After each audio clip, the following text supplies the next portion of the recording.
Bonjour à toutes et tous, vous écoutez First Print, votre podcast comics préféré pour un nouveau numéro du format Super Friends, qui est l'émission qui vous emmène à la rencontre des personnes qui font vivre la culture comics et la pop culture par leur travail. On vous l'avait promis, en cette fin d'année 2021, on a envie d'aller au maximum auprès des éditeurs de comics en France pour faire un petit peu le tour d'horizon de ce qui nous attend pour l'année 2022 et puis simplement parler d'édition de comics. Et donc aujourd'hui, on profite de notre présence au festival Quai des Bulles à Saint-Malo pour aller voir Emmanuel Bouteille de la maison d'édition Achilleos. Emmanuel, bienvenue à toi. Bonjour Arnaud et bonjour à tous. Ça va, c'est cool. Ça va, c'est le deuxième jour sur 4, puisque exceptionnellement cette année il y en aura 4 au lieu de 3. Donc non, ça va finalement. On profite d'un beau temps, mais il fait toujours beau ici. Voilà, non, ça va bien. Ça t'a manqué un petit peu les festivals ? Ouais, ça manquait de revoir les auteurs, ça manquait de revoir aussi le public, les gens qui viennent faire découvrir des nouveaux titres. C'est vrai que c'est quand même des moments agréables. Et le dernier, c'était presque celui de Saint-Malo il y a 2 ans. En fait, non, il y a eu quand même le Angoulême 2020 entre-temps, mais oui, ça faisait un petit moment, oui. Très bien. Alors Emmanuel, je t'avais déjà reçu en podcast justement, c'était je crois au Angoulême 2020, ouais. Sur une émission qui était hébergée, qui est toujours d'ailleurs sur comicsblog.fr, donc on va pas non plus refaire tout l'historique d'Achilleos et tout ça. Malgré tout, vu que c'est la première fois que tu es sur First Print, est-ce que tu peux un petit peu présenter la maison Achilleos, s'il te plaît, pour celles et ceux qui ne te connaisseraient pas et qui ne connaîtraient pas encore cette maison d'édition ? Oui, bien sûr. Donc, je suis le cofondateur avec mon associé Richard Saint-Martin des éditions Achilleos, dont le premier livre est sorti en 2003. Donc, ça va faire bientôt les 20 ans. On est majoritaire. On a la majorité et bientôt 20 ans, ouais. On publie à la fois de la création et de la traduction, et notamment de la traduction de comics depuis le début. Et c'est toujours quelque chose qui nous intéresse. Donc pour rester dans le domaine du comics, nos séries phares du comics, c'est L'Âge de bronze d'Eric Chenauer. Non, ne me demandez pas quand sort le prochain, je ne sais pas, mais il travaille dessus. Du coup, il sort quand le prochain ? Pardon, je suis lourd. Ah oui, il a fait 40 pages sur le prochain tome, mais déjà ça avance pas très très vite. Il y a de plus en plus de monde sur ces reconstitutions. On est vraiment dans la guerre de Troie. Donc L'Âge de bronze, Courtney Crumrin de Ted Naifeh, qu'on a reçu ou qu'on reçoit sur First Print. Je sais pas si je publie ce podcast avant celui de tes invités, mais du coup Ted Naifeh est sur First Print aussi. Voilà, c'est vraiment un auteur avec qui on travaille depuis très longtemps. On publie aussi les rééditions des IC Comics, et puis divers comics indépendants au fur et à mesure des découvertes, des auteurs qu'on aime bien et des choses qu'on a envie de faire découvrir. Voilà, donc moi je me permets d'insister sur ce point, sur le fait que quand même Achilleos, vous avez été assez précurseur sur pas mal d'auteurs très important dans le monde du comics. C'est vous qui avez fait du Greg Rucka avec... C'était notre deuxième BD sortie. Voilà. C'était Whiteout de Greg Rucka et Steve Lieber. Ouais. Et après, vous avez fait Queen and Country aussi. Queen and Country, oui, de Greg Rucka. Ouais. Vous avez fait Rick Remender. Fear Agent. Sur Fear Agent. Gigantic et N-League. Et vous avez aussi fait du Daniel Warren Johnson avec Space Mullet. Et Space Mullet, ouais. On était les premiers à le publier sous forme de livre. Je crois, c'était avant même que Dark Horse réédite une partie, ouais. Le bouquin. Donc moi c'est toujours ce qui m'intéresse, enfin ce qui me passionne, c'est en fait ce côté vraiment que vous avez pu dénicher des auteurs parmi leurs premiers travaux qui maintenant sont beaucoup plus connus, installés, et c'est d'autres maisons d'édition qui en profitent. Donc c'est quand même bien de rappeler que vous avez fait les travaux en fait. Enfin moi c'est comme ça que je le vois.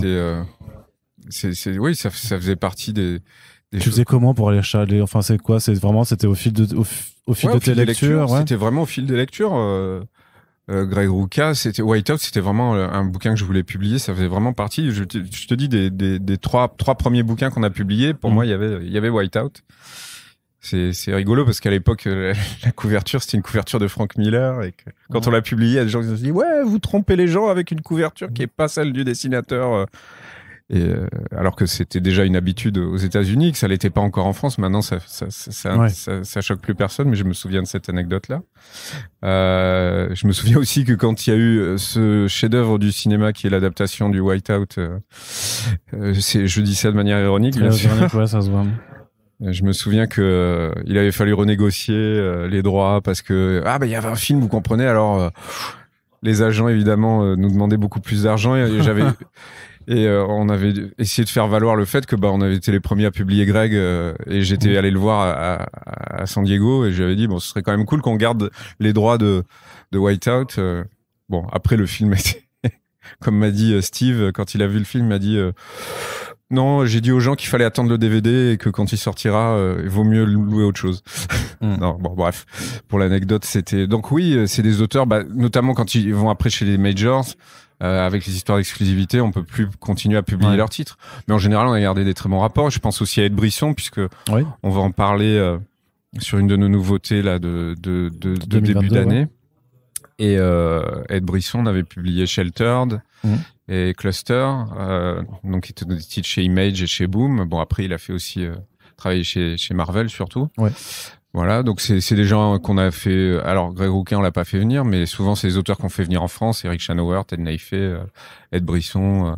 Voilà, et c'est des gens avec qui on a un rapport sur la durée quand on peut, tant qu'on peut continuer à le faire. Ouais. Ouais, je note aussi parmi les auteurs que tu as publié Simon Spurrier avec le Beffroi et Weavers aussi, donc deux très bons titres également sur un auteur qui s'affirme de plus en plus et que je crois le public français commence à imprimer un petit peu avec ce qu'il a pu faire aussi ensuite, Coda, le Hellblazer qu'il a pu faire chez DC, mais voilà.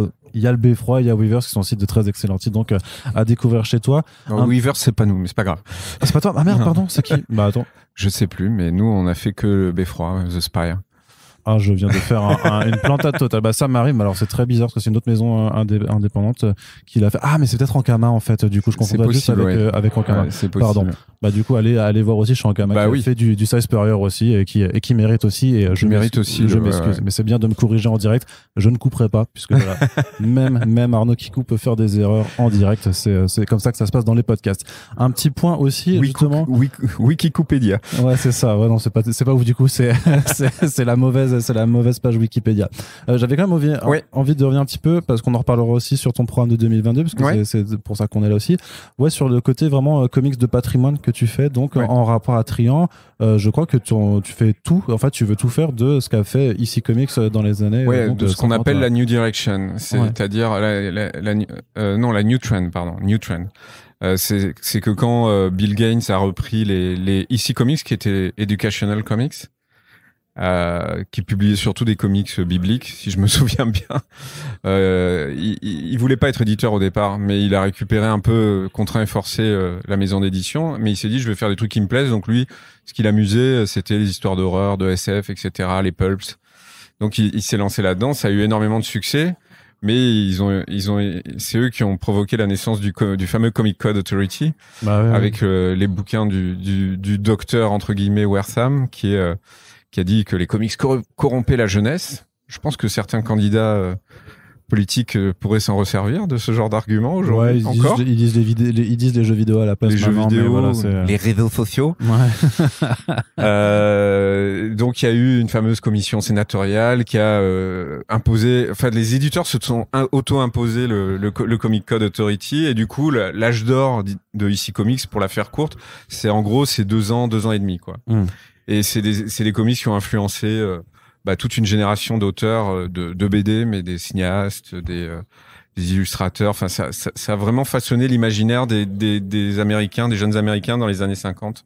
Donc des gens qui sont après, que ce soit des gens comme George Lucas ou John Carpenter. C'est quand on regarde ceux qui ont fait les introductions des archives ici, on voit que des gens de ces générations qui vraiment ont découvert une nouvelle forme de BD qui était plus uniquement destinée aux enfants, avec des récits engagés même politiquement sur le racisme, sur les violences policières, sur des choses Et bon, il y a des gens à qui ça faisait pas plaisir, et donc après ils ont été dès qu'il y a eu ce système de censure, pour donner une idée, c'est qu'on n'avait plus le droit de mettre horreur ou crypte dans un titre. Tu pouvais plus représenter des zombies, voilà, ou des pas vampires, de zombies, etc. Alors que paradoxalement, il y a quand même des morales dans ces histoires qui sont des histoires courtes de 6 à 8 pages, sauf qu'elles se terminaient pas systématiquement bien. Mais des fois, bon, enfin bref, c'était voilà. Et donc moi, c'était un de mes rêves de lecteur, parce que j'ai découvert ça dans les années 90 quand il y avait eu des rééditions en VO sous format comics. C'était Ross Cochrane qui publiait ça. Et mon libraire de comics de l'époque me les avait fait découvrir. J'avais dit c'est incroyable. Et en plus, c'est sur une période assez resserrée. Ça faisait pas des grosses quantités. Et ça avait déjà été traduit en français par Albin Michel, par les Humanoïdes Associés, même encore avant. Mais ils avaient fait du picking, on va dire, quoi. Ils avaient pris des histoires ici et là. Et moi, j'avais vraiment envie de faire une œuvre complète, chronologique. Alors c'est vrai que les premiers récits en général n'étaient pas les meilleurs, mais voilà, je voulais dire, on va vous présenter les contes de la crypte. On les a publiés en 5 volumes, et puis maintenant sous forme intégrale. T'as fait une intégrale monstrueuse, voilà. Qui est démentielle. Ouais, non, vraiment, faut voir la taille de l'objet en vrai. Vous aurez mal aux genoux, au cul sans le lisant. C'est 900 pages. En plus, on a récupéré des scans d'originaux auprès de collectionneurs américains pour pouvoir les présenter. Et donc ça, c'était vraiment partie de mes rêves d'éditeur. Et il nous reste sur la douzaine de séries de EC Comics, il nous en reste une entière, une des séries d'horreur, la 3e, Vault of Horror, puisqu'il y a Tales from the Crypt, Haunt of Fear, et les 2 premières on les a terminées, et Vault of Horror. Et il nous reste aussi une partie des comics d'aventure et de guerre, Two Fisted Tales. Et Piracy, dont on fait un crowdfunding actuellement. Ok. Qui lui est un titre assez bref, puisqu'il n'y a eu que 7 numéros, donc histoire de pirates. Voilà. Et en ce moment, sur la plateforme Ulule, on fait le crowdfunding pour cet album-là. Donc pour les comics de pirates qui avaient été édités par EC Comics à l'époque. Et on a fait une intégrale Tales from the Crypt qu'on réédite là, et on va aussi faire une intégrale Weird Science, qui sera un peu moins lourde, puisqu'il y a un peu moins de numéros, mais qui sort aussi en fin d'année. Voilà. Okay. En patrimoine, on a essayé de faire Pogo. Oui. Qui était que moi je trouve, enfin c'est un vrai chef-d'œuvre du strip américain, mais malheureusement on n'a pas rencontré assez de succès pour pouvoir continuer. Mais tout ça pour dire que l'histoire de la BD américaine. C'est quand même dur de faire parvenir. Alors tu penses ce qu'on appelle vraiment maintenant le comics de patrimoine en France, Ça dépend. Il y a des choses. On a eu plus de finalement. Ici Comics, c'est vraiment, ça se joue des fois à quelques centaines de lecteurs supplémentaires. Ouais. Mais en plus Pogo, c'était un gros travail de lettrage, de traduction, parce que c'était du lettrage à la main, et Walt Kelly. Bon, j'en parle parce que je devrais pas en parler, parce que ça me remue à chaque fois de pas pouvoir avoir fait la suite. Mais voilà, s'il y a des choses qui sortent, les Américains rééditent pas mal de choses, et du coup moi je m'intéresse beaucoup à ça aussi. Ouais. D'accord. Et comment tu travailles aujourd'hui maintenant, puisqu'il y a aussi une partie création, enfin tu veux dire, c'est à la fois du coup du publishing et de la création. Ouais. Comment vous répartissez avec ton associé sur votre ligne éditoriale, qu'est-ce qui va être tant de parties de publishing, tant de parties de créa, parce que c'est pas du tout les mêmes boulots non plus. Non, c'est pas les mêmes boulots non plus. En général, c'est plutôt mon associé Richard qui s'occupe des auteurs de création. Alors, par contre, on choisit les titres toujours ensemble, quoi. C'est-à-dire que ce soit des traductions ou des créations, on se met toujours un moment ensemble autour d'une table virtuelle ou réelle, et on se dit voilà, est-ce qu'on a envie de publier ça ou pas. Donc on partage les choix éditoriaux. Et après, c'est en fonction des projets. C'est vrai que sur la création, des fois, l'année dernière, on en a fait assez peu. En 2022, il y en aura un peu plus, parce que il se trouve que le planning de certains projets fait que, on contrôle moins le planning, quoi, sur de la création, parce que les auteurs sont plus ou moins avancés sur certains projets. Mais moi, dans mon esprit, c'est Akileos, c'est moitié-moitié, quoi. Dans ma tête, ça occupe à peu près ça, parce que même si on fait moins de titres de création, ça prend quand même plus de temps de suivi et que sur de la traduction. Encore que ça dépend des projets, mais globalement, voilà, dans l'idée, c'est on fait les deux, et on essaie d'avoir un pied dans chaque domaine. Et sur la partie publishing, alors pour choisir, c'est toujours la même méthode que tu faisais déjà quand tu repérais des reminders ou des recasts, c'est-à-dire que tu vois des titres qui sortent et tu dis ça je vais le faire. Je sais que tu as aussi quelque chose que ne font pas forcément d'autres maisons, c'est aussi d'aller chercher sur le webcomic en fait, parce qu'il y a pas mal de titres qui sont d'abord publiés sur le web. Despiced Mullet techniquement de Daniel Warren Johnson, c'était le cas. Tu me dis si je me trompe, j'ai pas envie de faire dire, mais Stay Still, Stand Silent, c'était du webcomic aussi. Exactement, ouais. Et donc l'une de tes dernières sorties en 2021, donc Kill 6 Billion. Kill 6 Billion, ouais. C'était aussi du webcomic. C'est-à-dire que tu fais un travail de veille qui. Ouais, on essaie de. Général. Ouais, on essaie de faire ça parce que c'est vrai qu'il y a plein d'artistes.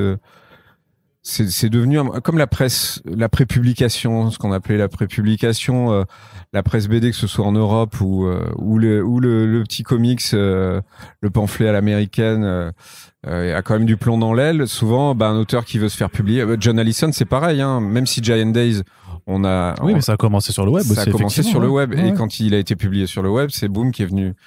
Boom Studios qui sont allés le voir et qui lui ont dit on aimerait bien que tu fasses une série avec nous, et il a développé l'univers qu'il avait commencé à faire donc moi toute façon quand il y a un intérêt, quand un auteur se trouve un public en ligne, il va naturellement aller vers le print à un moment parce que les gens vont demander à avoir ça. Donc c'est marrant parce que quand pour prendre Stand Still, Stay Silent, il y a des gens, quand on l'a publié en France, il y a des gens qui connaissaient quoi, alors que ça a été publié que en finlandais et en anglais en ligne, mais il y avait déjà des gens qui suivaient en ligne. Et donc, ils étaient au courant, plus au courant que les libraires parfois. C'est pas un reproche vis-à-vis des libraires, mais en fait, ils étaient au courant. Donc, oui, on essaie de faire cette veille, et parce que, en plus, ça permet de. Ouais, je pense que nous, on cherche beaucoup de choses. On essaie de se démarquer de ce qui existe déjà. C'est aussi une stratégie de survie, parce que si on fait la même chose que ce que font les autres, on n'a pas de plus-value, quoi. Donc, cette vocation à découvrir des nouveaux auteurs et à faire découvrir des nouveaux styles graphiques, ça fait partie de l'ADN. Donc on se doit d'être un peu comme ça, à l'écoute de ce qui sort, et de trouver des choses qui nous accrochent en se disant ça j'ai envie de tenter le coup, quoi. Et quand on a commencé, ce qui est la publication de comics hors super-héros, c'était quasiment rien, quoi. Alors que moi je savais qu'il y avait plein d'autres choses. Donc Courtney Crumrin, c'était chez Onipress dans des petits formats. L'âge de bronze, c'était de la BD historique. C'est pas ce à quoi on pense en général quand on fait de la BD américaine, mais nous, on avait envie de faire découvrir que c'était pas que ça, justement. Aujourd'hui, l'offre a considérablement augmenté, et donc on sait que ça existe, mais je pense qu'à notre modeste échelle, on a participé à cette diversification. Ouais, complètement. Et moi, j'ai une question aussi par rapport au webcomic. Est-ce que c'est plus simple d'aller récupérer les droits ou pas? Parce que, alors, je t'expose ma vision fantasmée. Je me dis, c'est que du coup, il n'y a pas forcément d'agent, que tu rentres directement avec les auteurs et les autrices et les artistes, et que du coup, c'est plus simple de les ramener. Alors, c'est parfois plus simple, mais c'est bizarrement souvent plus compliqué. Pour Stand Still, elle vivait de manière assez recluse et elle répondait pas vraiment aux sollicitations. Alors, il se trouve que par la dessinatrice de Giant Days, Max Sarin, qui est aussi finlandaise, je lui en ai parlé, je lui dis est-ce que tu la connais? Ah oui, on la connaît, mais tu sais, elle me dit tu vas avoir du mal à la contacter parce qu'elle elle travaille tellement et elle vit un peu recluse. Et moi, pendant des années, on a essayé de la contacter via le web, différentes formules. Et finalement, on y est arrivé quand elle a pris un agent pour publier aux États-Unis en anglais. Et finalement, là, on était content de trouver un agent et d'avoir un interlocuteur, et ça nous a permis de lancer le truc. D'un autre côté, par exemple, pour Tom Parkinson Morgan sur Kill 6, je l'avais contacté en ligne, et c'est lui qui m'a dit mais on va être publié chez Image. Donc ça passera par là, et donc c'est très bien. Pour Daniel Warren Johnson, on avait contacté très facilement. Et pareil, il nous avait dit ça va être publié chez Dark Horse. Donc voilà. Donc ça dépend des cas, quoi. Il y a vraiment des fois où ça fait un peu office de mur. Il y en a qui veulent pas trop être en contact avec les fans, même s'ils répondent sur les messageries, mais après ils veulent pas gérer. Voilà, ça dépend. Et en termes de fabrication, il y a aussi, il n'y a pas de ligne claire sur Achilles. Vous faites des ouvrages très différents sur l'objet. En tout cas, ça a été une décision que vous avez prise dès le départ. En fait, vous avez jamais voulu avoir une collection uniforme. Non, j'aime pas les collections. J'aime pas parce que je trouve que inévitablement, enfin, je vois l'intérêt que ça peut avoir pour le lecteur, je vois que c'est l'intérêt que ça peut avoir pour le libraire. Je veux dire, je comprends tout à fait.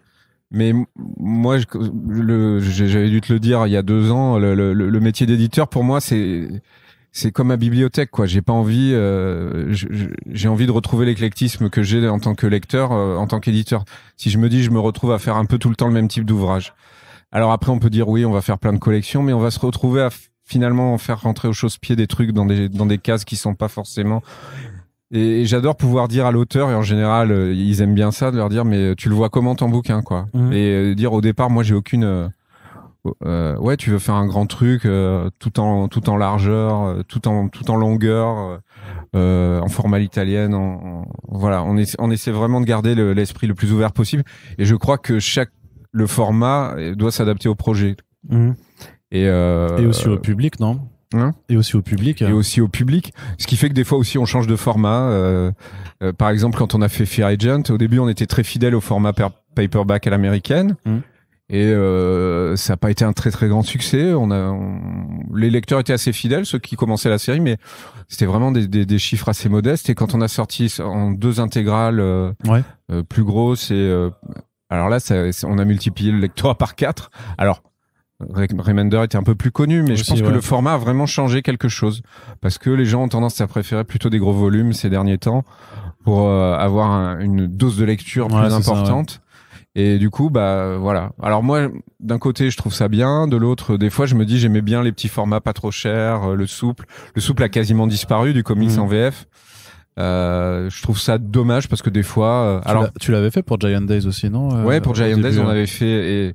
Et finalement, des intégrales regroupées marchent un peu mieux, ouais. Qui sont soignés, enfin, avec une sorte de, c'est pas toilé, même, les couvertures, je sais pas non, si c'est simili, mais c'est un papier texturé qui donne cette impression-là. Ils sont plutôt jeunes, mais même sur Courtney Crumrin, t'as fait aussi différentes éditions parce que il y a eu les couleurs, les noirs et blancs. Voilà, les noirs et blancs et tout ça, donc, et les noirs et blancs très grand format. Les noirs, tout ce qu'on a fait en noir et blanc, c'était du grand format. C'était du format 22-29. Parce qu'on voulait vraiment que le noir et blanc chante, si j'ose dire, et moi j'adore la version noir et blanc. Et par contre sur la couleur, là on s'est un peu adapté au format qu'ils avaient fait aux États-Unis. Ah, mais qui font aussi des petits bouquins où t'as regroupé 2 TPB, mais qui sont assez sexy, je trouve. Enfin, ils sont assez jolis à on a pas mal travaillé sur l'objet. Enfin, moi je trouve que un des plaisirs d'éditeur, c'est de travailler sur l'objet. Alors c'est vrai que quand on a des... Moi, je pense que t'es pas le seul. Hein, ouais. Il y en a d'autres qui sont passés sur le podcast et qui disent qui sont bien des mordus de l'objet, en fait. C'est super intéressant parce qu'effectivement c'est adéquat à la fois pour le contenu et c'est aussi pour effectivement celui que tu dois intéresser, en fait, avec cet objet-là. Ouais, c'est sûr. Puis dans un contexte où il y a beaucoup de livres qui sortent, c'est vrai que la forme, c'est comme l'affiche d'un film, c'est comme la pochette d'un disque, il y a un vrai, pour moi c'est un vrai travail de création. Et c'est pas juste tromper le chaland, quoi. C'est pas, mais c'est juste lui dire, hey, regarde, ça pourrait t'intéresser, quoi. C'est juste arriver à capter son attention parce que dans un flot de choses où il y a beaucoup de choses qui sortent, bah la couverture, le format, c'est important. Et on reçoit souvent des compliments sur le format et ça fait vraiment super plaisir, quoi. Parce qu'on se dit bon, ça vaut la peine d'y passer du temps. Ok. Sur le champ un petit peu du comics indé, comment tu perçois un petit peu l'évolution de ce marché justement sur les dernières années où tu disais, enfin on sait que on va dire depuis une bonne dizaine d'années maintenant l'offre s'est démultipliée, on a vu pas mal d'acteurs arriver sur le marché, on en a vu qui ont pas duré longtemps, qui ont déjà disparu. Comment tu vois ça de ton point de vue d'éditeur? Je pense que ce qui s'est passé, il y a un peu un phénomène générationnel parce que les gens de ma génération, puisque je vais avoir 50 ans, c'est des gens qui ont été biberonnés aux comics dans la presse, les Strange, et quand ils sont arrivés dans le milieu professionnel, bah, ils avaient envie de faire découvrir le comics, donc il y a eu ce décalage dans le temps qui fait que d'un coup il y avait plus de gens qui avaient envie de faire découvrir du comics, en sachant que le format presse était déjà en perte de vitesse, plus là de manière plus opportuniste, bah, des succès comme The Walking Dead. Les gens se sont dit le comics ça va cartonner, tout va cartonner, les films Marvel ça cartonne, donc on va aller dans le comics. Sauf que bon, voilà, on sait aujourd'hui que de même que Astérix n'est pas représentatif du marché de la BD, marché de la BD, ouais. bah Walking Dead et Batman, même si Batman c'est pas non plus les chiffres complètement, on est loin des gros succès du manga ou de certaines BD franco-belges. Ouais, bien sûr. Donc il y a eu un peu un miroir aux alouettes, je pense quand même. Et sur l'indé aussi, tu ressens? Sur l'indé aussi, parce que il y a eu l'explosion de l'indé, des auteurs qui se sont fait découvrir en indé. Il y a eu tout ce mouvement aux États-Unis où des gens se faisaient connaître dans le comics indépendant et après passer chez les majors. Et du coup, ça a créé un intérêt pour ça. Donc bon, il y a eu un petit phénomène de waouh, c'est génial, je vais en faire plein. Et puis après, bah, on a un peu compté ceux qui pouvaient survivre jusque-là. Aujourd'hui, je trouve que bon, c'est assez sain. Il y a beaucoup de choses qui sont publiées. Tout ce qui est important, entre guillemets, tout ce qui mérite d'être publié existe. Donc aujourd'hui, on n'a plus besoin de lire de l'anglais pour pouvoir profiter de toute la qualité de la production comics. Et ça, je trouve ça super. Voilà. Après, parfois, c'est difficile de faire exister des séries. Certaines séries, c'est plus difficile. Je citais l'exemple chez nous de Pogo. Je pense souvent après à une Pogo, c'est particulier parce que c'est du patrimoine. Donc tu te mets une deuxième barrière. Mais pour citer un autre exemple, une série que j'aime beaucoup, c'est Lumberjanes, que Urban n'a pas pu continuer parce que il manquait du lectorat et c'est super dommage, quoi. Mais bon, après ça c'est le entre guillemets le jeu de l'édition et on peut pas tout publier tout ce qu'on aime, quoi. Je pense aussi, je vais faire un petit coucou à Laurent de chez Delirium parce que j'aime beaucoup son travail sur le patrimoine de la BD anglaise. Il a publié une BD que je voulais faire, mais j'étais super content que ce soit lui. C'est Copra de Michel Fif. Ouais. Et Panorama aussi. Ça, c'est super de faire découvrir ce genre d'auteurs-là qui seront pas forcément repris par les éditeurs qui publient les gros trucs. Voilà, ça c'est génial qu'aujourd'hui il y ait plein d'éditeurs comme lui ou comme nous qui soient capables de présenter ces auteurs qui après connaissent éventuellement plus de succès ailleurs. C'est-à-dire que l'offre elle est là.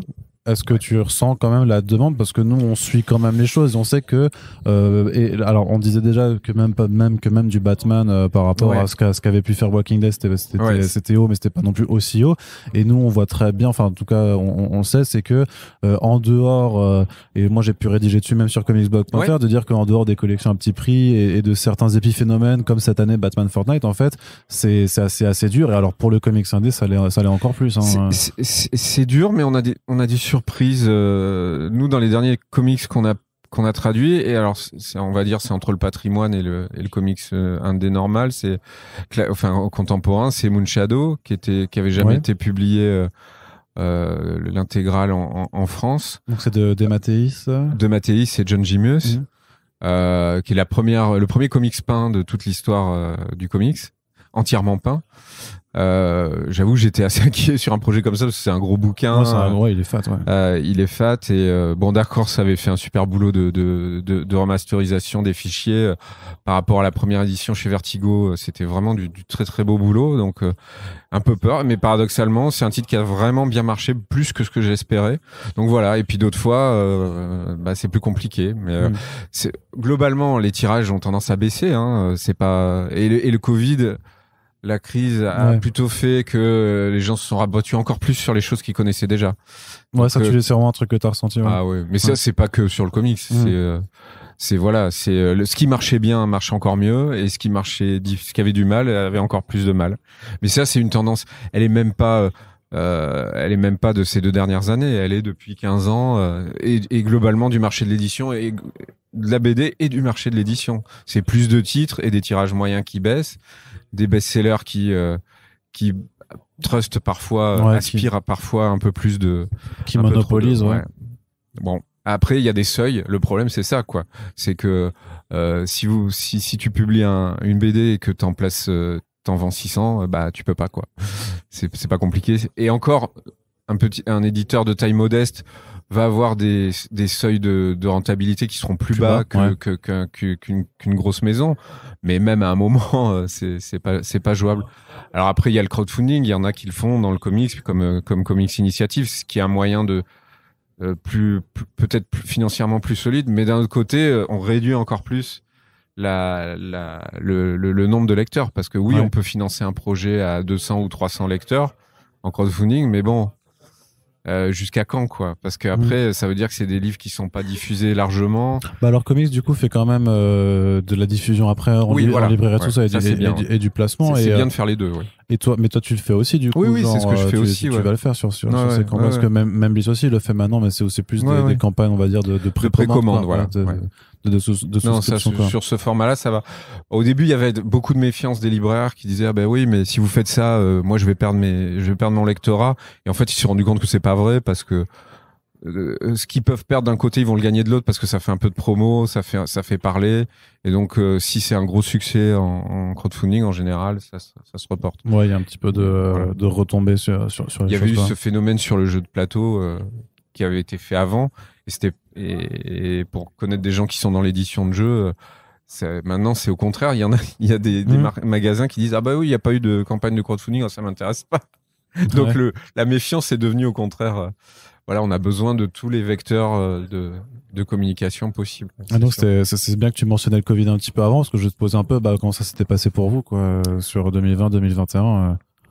Je crois que globalement, comme beaucoup d'acteurs du marché du livre, on n'est pas le secteur le plus à plaindre, quoi. C'est-à-dire que les librairies ont rouvert quand même elles n'ont pas été fermées si longtemps que ça. Et puis surtout, il y a eu un phénomène de les gens de rattrapage, quoi. Les gens se sont rués dans les librairies, et que ce soit les librairies normales ou générales ou de BD. Alors je vais pas dire qu'on a eu le même boom que le manga, parce que c'est pas vrai. C'est vraiment le manga, ça a été absolument démentiel, et c'est toujours démentiel. Mais nous, ce qu'on a vu, c'est que sur des titres qui marchaient bien, c'est reparti plus fort, même qu'avant. Donc, on a largement compensé, en tout cas sur 2020. Voilà. C'est lesquels chez toi on n'est pas à plaindre, quoi. C'est lesquels chez toi qui ont profité un petit peu les titres de fond jeunesse, le prix qu'on avait eu là, Le Prince et la Couturière, des séries comme Amulette, dans les nouvelles séries comme Space Boy aussi, qui démarre pas mal, qui est un webtoon devenu comics. Ça, c'est un webtoon à la base. Ouais, c'est un parce que j'ai vu que tu le publiais en petit format. Je me demandais si c'était du coup du webcomic ou. Alors là, pour le coup, je savais pas. Je l'avais pas découvert en ligne. C'est quand j'ai vu chez Dark Horse. Ouais. J'ai dit, c'est sympa comme tout. Je l'ai lu, et j'ai découvert après que c'était un webtoon que Dark Horse avait publié. Ok. Bon, on aborde ce programme un petit peu de 2022. Alors, tu réduis un petit peu aussi la part comics sur l'année prochaine. C'est un peu dans la continuité de ce qu'on disait sur l'offre et la demande, quoi. Donc, l'idée, c'est pas forcément de vouloir trop produire, trop proposer, mais plutôt de mieux accompagner ce que tu veux sortir, alors. Oui, puis c'est surtout en fonction, est-ce qu'on a des choses qu'on a envie de publier à ce moment-là ou pas, ou est-ce qu'on a pu les. Bon, il y a aussi la compétition. Parce qu'il y a une guerre, la guerre des achats de droits, on va dire. Donc des fois, on peut pas faire partie du jeu. Oui, quand t'as Urban et Delcourt qui font. C'est un peu plus compliqué. C'est. Et par exemple, là dans ce qui va sortir, on va publier, donc dans les 6 comics, on va donc rééditer l'intégrale Tales from the Crypt plus l'intégrale Weird Science. Donc ça, c'est parce que les volumes initiaux sont épuisés, difficilement trouvables. Partiellement épuisés pour Weird Science, le tome 2 est épuisé, donc. Et c'est plus intéressant pour vous de faire une intégrale alors que de rééditer juste. C'est plus intéressant. C'est même un peu la seule solution. De pouvoir les maintenir en vie, parce que malgré tout, autant à la mise en place, on s'en sort bien avec le lectorat qu'on a, mais après sur les ventes de fonds, sur la régularité, si j'en réimprime la quantité minimale dont j'ai besoin pour que le tirage soit rentable et que j'ai 10 ans de stock, c'est pas possible, quoi. Le rythme de vente est pas suffisamment élevé pour justifier une réimpression. Donc c'est-à-dire que la stratégie, c'est aussi avec l'intégrale de quelque part donner un sentiment de nouveauté aussi au titre, pour qu'il ait plus de visibilité. Pour recruter des nouveaux lecteurs, leur dire voilà, là au moins vous avez la totale, etc. Et tandis que là, par exemple, voilà, on pourrait vendre du tome 1 mais plus de tome 2, parce qu'il se trouve que pour des raisons X ou Y, on avait réédité le tome 1 de Weird Science, mais pas le tome 2. Et d'ailleurs, voilà. Bon, donc du coup, le format intégral est quand même plus facile à maintenir disponible que le format 3, 4, 5 volumes. C'est sûr que c'est. Et puis les gens aiment ce format, quoi. C'est vrai que ça fonctionne bien, quoi. Donc c'est plus facile de faire comme ça. Qu'est-ce qu'on va faire aussi en début d'année, on va republier un nouveau titre de Ed Brisson qu'il avait fait en crowdfunding avec Lisandro Esteren, qui s'appelle Catch and Release. C'est un polar, un vrai polar noir en noir et blanc. En la vie, du coup, en la vie, ouais. ouais. Donc avec une histoire assez. C'est un passionné de polar. Ed Brisson, il a écrit plein de séries policières. C'était vraiment son truc. Et là, on a vraiment eu aussi un coup de cœur pour le travail, à la fois pour son histoire et pour le travail graphique. Tu l'avais repéré comment? C'est le crowdfunding, qu'ils avaient fait, ouais. Mais j'étais en contact avec Ed aussi. Il l'a fait en auto-édition alors? Ouais, il l'a fait en auto-édition. Ou c'était repris après par une autre structure? Non, pour l'instant, non. Ils ont juste publié pour le crowdfunding, ils l'ont fait eux-mêmes. Voilà. Donc moi, dès que. Alors ça se passe comment de ton côté? Je deal directement avec l'auteur. Avec lui, ouais, c'est ça, ouais. Voilà, d'accord. on leur fait un contrat en direct, donc ouais, c'est nickel. Donc je suis très content de pouvoir retravailler avec lui sur ce projet-là, quoi. Parce que c'est vrai qu'il avait surtout travaillé chez Marvel ces derniers temps, et donc il avait aussi publié d'autres séries. Voilà, on va sûrement continuer. Probablement pas trop traîner à publier le tome 2 de Kill 6 Billion Demons aussi, de Tom Parkinson Morgan, parce que voilà, il y a déjà. Comment tu te présentes cette série du coup qui vient de démarrer? On en reparlera. De toute façon, moi je te l'ai pris. On en reparlera dans un back issues clairement, parce qu'il y a un bon gros délire graphique et d'histoire derrière. Mais comment tu le présentes toi alors? Un trip mythologico graphique. Non, en fait le personnage principal, c'est une jeune fille qui le soir où elle découvre les joies du sexe pour la première fois, se retrouve projetée dans un univers complètement une espèce de plan parallèle où tous les dieux vivent ensemble, mais pas les dieux tels qu'on les imagine nous. C'est une espèce de pluridivinité de différents plans, et c'est surtout prétexte à un délire graphique complètement moi qui m'a vraiment fait triper au sens propre du terme. Et on est comme ce personnage qui ouvre les yeux grands et se dit mais où est-ce que je suis, qu'est-ce qui m'arrive? Et elle se retrouve prise dans des jeux d'influence entre les différentes divinités, des divinités qui sont ni hommes ni femmes et qui se séparent en plusieurs, avec des luttes au milieu. Enfin, c'est difficilement descriptible, mais il a créé. Alors c'est marrant parce que c'est un auteur qui fait aussi du jeu de rôle et qui avait créé des univers. Et on sent que c'est un créateur d'univers, quoi. Okay, qu'il a cette dimension dans son travail.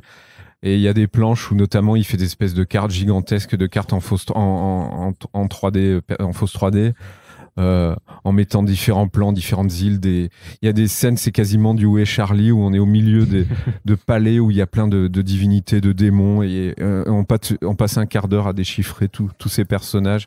Donc il y a un côté à la Geoff Darrow, très très foisonnant, très et voilà, on a vraiment envie de faire découvrir cet auteur. Et pour l'instant, les retours qu'on a, parce que la BD vient juste de sortir ou va sortir, je sais plus exactement, mais si c'est cette semaine ou la semaine prochaine, mais ça, on a un bon retour.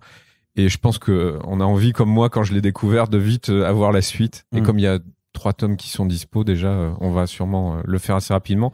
De même que pour Space Boy, puisqu'on a déjà sorti 6 tomes. Ouais, ça vous êtes allé assez rapidement, hein, j'ai l'impression quand même. Ouais. Comme le webtoon, en fait. Dark Horse va très vite aussi parce que le webtoon existe déjà. Ouais. Il a pas tout à fait fini, mais en gros, il a déjà l'équivalent, il m'a dit l'équivalent de 16 ou 17 tomes. Et ça se termine bientôt. Donc, en gros, donc là, c'est pareil, tant qu'il y a du matériel, autant y aller et jouer sur ce côté, comme certains le font dans le manga. Si on aime, on a envie d'en avoir rapidement de plus en plus. Voilà. Donc on continue cette série. On fera probablement les dernières séries ici comics qui nous restent, Vault of Horror et Two-Fisted Tales. Ça, voilà. C'est du coup, tu me disais, c'est avec les ayants droit alors de Gaines que tu gères ça. Oui, en fait, c'est l'héritière de Bill Gaines, c'est sa fille, Cathy Gaines. Et du coup, je la connais depuis une quinzaine d'années. Je l'avais rencontrée à San Diego en lui disant voilà, moi je rêve vraiment de publier ça. Donc c'est elle qui gère ses droits. Après, ils ont été publiés aux États-Unis par Ross Cochrane, c'est le premier qui dans les années 80 a fait des intégrales. Mais après, ça a été publié chez Gemstone, la boîte d'édition de Diamond. Puis maintenant, c'est chez Dark Horse. Ouais. Voilà. Donc mais c'est elle qui est propriétaire des droits, quoi. Il y a des projets de séries aussi, de renouveler une série télé sur Contes de la Crypte. Après, c'est de l'anthologie, donc c'est un format un peu particulier, mais je pense qu'il y a... Moi, j'adore ce format, des histoires courtes, avec un twist. Ça peut se prêter vraiment à une découverte. Voilà. Bon, le nom Contes de la Crypte est connu parce que il y a eu la série, justement. Parce que le film de Stephen King, Creepshow, c'était un hommage direct à Tales from the Crypt. Voilà. Ok. Et donc pour le 2022, d'autres choses dont tu veux pour parler l'instant, pour l'instant? Pour l'instant, non, rien de définitif. Peut-être, il y aura la fin de Giant Days aussi, puisqu'il reste 2 tomes.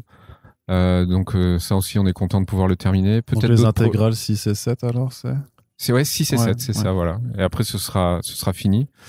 Et d'ailleurs, il nous prépare une petite surprise pour la dernière intégrale. Il y aura peut-être une petite histoire inédite. Ah, trop bien. Ça, c'est cool. Qui serait inédite pour la version française alors? Non, il la publiera aussi en anglais, mais elle sortira en même temps. Parce qu'il a envie de faire une dernière histoire. Et possiblement, ce sera une sorte de crossover. Mais je peux pas en dire plus. Ouais, bien sûr. Non, bien sûr. Faut pas gâcher la surprise de John. Et puis après, il y a d'autres projets avec qui je suis en discussion avec les éditeurs étrangers, mais c'est pas encore signé, donc c'est compliqué, quoi. Compliqué d'en parler. Ok, voilà. donc vraiment, petite sélection, quoi. Voilà, des continuations, beaucoup de continuations. Ouais.